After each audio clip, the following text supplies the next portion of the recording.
Hello, good evening guys. It's 22nd of April and it is now 9 o'clock. Just literally got back home from the Nottingham Moot. Brilliant day, really good environment, energy, feeling, very productive. The day itself, 10 o'clock, half 10 it started till 6 p.m. Got out there 6:30, so full 9 hours plus on the case. It started off with Tom Crawford and Brian Garish talking about, and Justin Walker talking about the day's activities, thanking everybody for being there, talking about what they wanted to do today. There was no real structure to it. There was structure to it, but the meaning there was times where there was no structure, so we could get together, get into groups that were localised in the area of where we were from, Midlands, Scotland, North East, South West, things like that. Yeah, it was good to get in these groups. They had several workshops going off in common law, Magna Carta, politics, Brexit. You could go in and get in the groups, get in the rooms, and sit there, listen to the people in the specialised areas speak. I chose our David Robinson from Practical Lawful Dissent. We all know David Robinson from Sovereigns, and we had a chat with him. He had a circle of people. His room that we went in was actually over capacity. There was that many people went in. We came outside into like the general area and set up seats there in a circle, and he spent quite a long time, half hour, 45 minutes talking with no microphone, like with a hoarse voice at the end of it. So respect to you, David. Really good to meet you. This guy's pushing Article 61. He's had a 100% success rate with Article 61. He's given me a lot of detailed information regarding how to apply this and what to do. So what I will say to you in the interim period, a quick update of about what's happening in today's events, is that David Robinson has answered a few questions for me, like I was asking questions such as, so if I'm under Article 61 and I'm working and I've put account into dispute with the DWP, they attach a direct earnings order attachment to my wages, and my boss under legislation starts sending out money to the DWP without there being an enforcement order or warrant to seize goods, to the taking control of goods order. No liability as such has been given to me via paperwork, because no order or warrant or any paperwork's been issued. They've just said to my employer, this guy owes this money, give us it. So I can now say, I asked David Robinson, how would I tackle that using Magna Carta and not the conditional notices, letter of acceptance, using legislation, using human rights, using, all the avenues that we're trying at the minute, which is obviously calling upon contracts, consent, human rights, legislation, act, statute, and then obviously we always use the rule of law, always common law, natural, nature law, whatever you want to call it.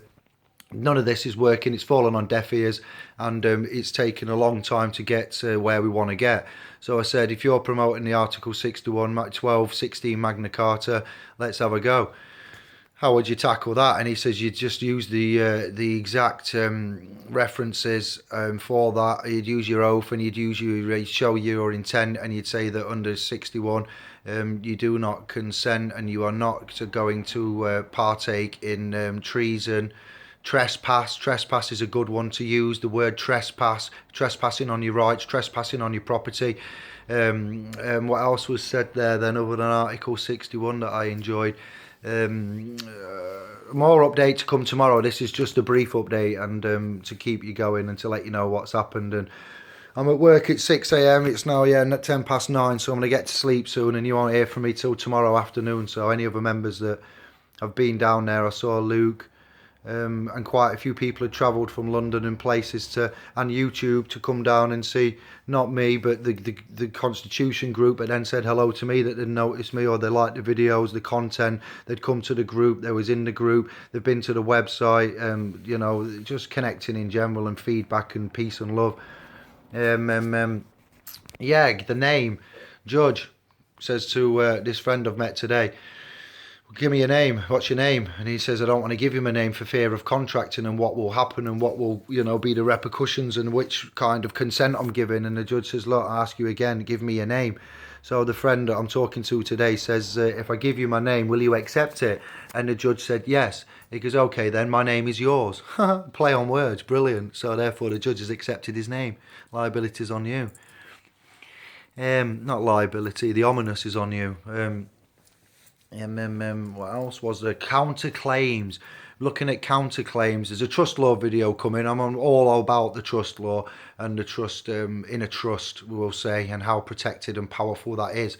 But until that, we're putting that on the back burner because I'm going to be looking at Article 61. I'm going to go through and use Article 61 to try and dispel and get some redress on the attachment of earnings that the DWP has put to me through the HMRC's resources. I know it's them that issue the collection order. So the Article 61, after speaking to Mr. Robinson, David Robinson, should I say, and firing off a few select choice, niche questions that I needed answering on your behalf to him. He's given me all the ammunition I need and the evidence to say that Article 61 is the most plausible, guaranteed, safest way to go. Then you can use whatever way you want, but I'm just going to try a different way and see how fast it is, and if I get any acquiescence or a estoppel or anything like that, or how they receive it, what notification they get back. Counterclaim, when you get a claim put in against you, they sit up and listen when you do the counterclaim. We've been told this many times, but no one's reinforced it as such. So that came out again today, the counterclaim. And just general brilliantness, really, from how people's energy was, the politeness of everybody, 500-person turnout. No issues or fracas or anything. Very much. Roger Hayes didn't get to speak. He wasn't feeling too well. There were some good topics brought up and mentioned within these discussion groups and workshops. I'll post you the pictures later of the workshops and what we talked about, what we did. I've got some literature to post up for you. I got a DVD that's going to be good. Some good information on there. That's a surprise. I'll bring that to you later. What else? General good comments about our group, what we're doing in sovereign paralegals, and it's a good idea not to be called solicitors and to go down the paralegal route, and many people are feeling like they want to jump on this and help us out. One guy today, Russ, said to me that he hasn't got much time and he doesn't know a great deal, but anything that we need researching or any help or any advice he could give, any kind of anything that he could be a help with, he would do. I just met the guy today. He's only seen us from the YouTube videos, so it's just brilliant. Yeah, the actual vibe of it all and what we're going to get done and what the British Constitution Group want to do and what they want to see done and how they're empowering people to do this. And they admitted that they're at full capacity, that they're actually struggling for getting through with communications, responding to people, organising stuff. Outside of the group is becoming a priority in the group. The communications are falling by the wayside as such because they've given everything they can give, and the point they wanted to get out was it's on us. We are the light. We are the people that will go into the darkness and bring with our wisdom, with the spoken word, we will tell them and explain to them the power of what these guys think they've got. Yes, our lass wanted this because she's not English and she likes English stuff. Same as those telephones and that bus over there.